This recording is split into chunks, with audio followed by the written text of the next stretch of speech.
दोस्तों आज हम बात करेंगे दिल्ली दंगे 2020 की। 5 साल बीत चुके हैं। दिल्ली की गलियां अब भी उस आग की ओर गवाही देती है। 53 लोग मारे गए थे, सैकड़ों घायल हुए, घर बार जल गए। लेकिन 5 साल बाद भी सबसे बड़ा सवाल वही है, आखिर दंगा किसने करवाया था और किसको इस दंगों का फायदा हुआ। सरकार की कहानी कुछ और है, लेकिन असली तस्वीर कुछ और कहती है। और इस बीच उमर खालिद और शरजील इमाम जैसे नाम अब भी जेल में हैं, जमानत तक नहीं मिल रही है। तो आइए थोड़ा गहराई से देखते हैं कि कोर्ट में कब क्या हुआ और क्यों आज ये मामला सिर्फ न्याय नहीं, राजनीति बन चुका है।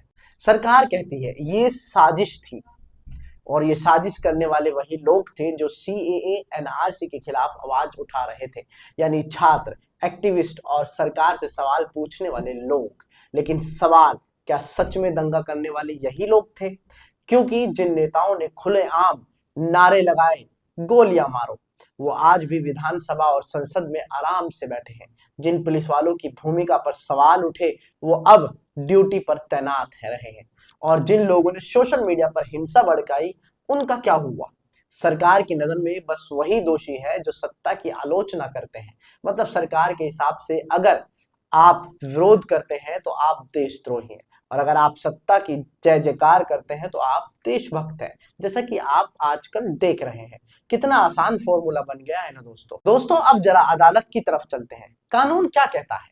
जमानत हक है, जेल अपवाद है। मतलब आरोपी पर मुकदमा चलाइए, लेकिन उसे अनंत काल तक जेल में मत रखिए।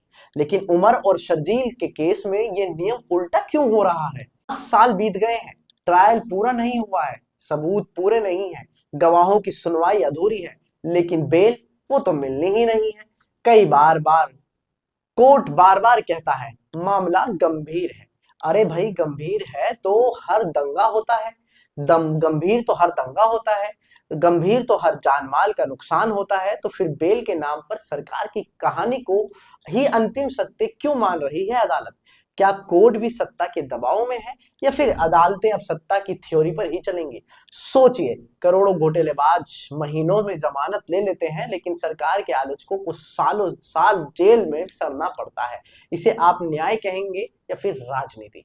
ये पूरा खेल एक पैटर्न है।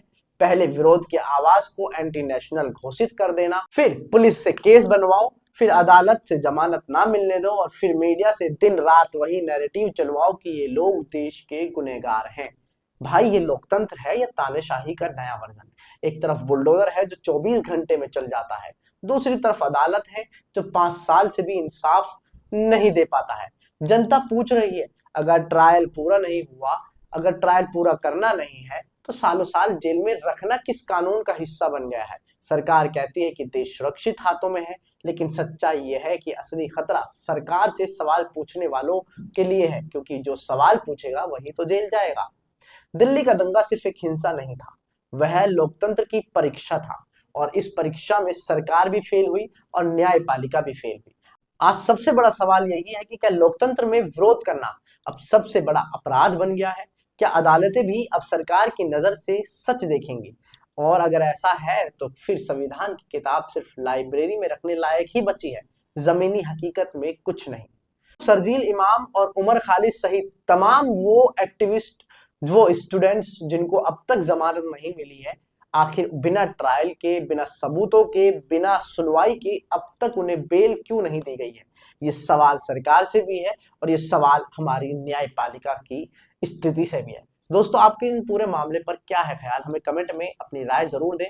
खबरों के लिए बने रहें, देखते रहे द मीडिया माई। धन्यवाद।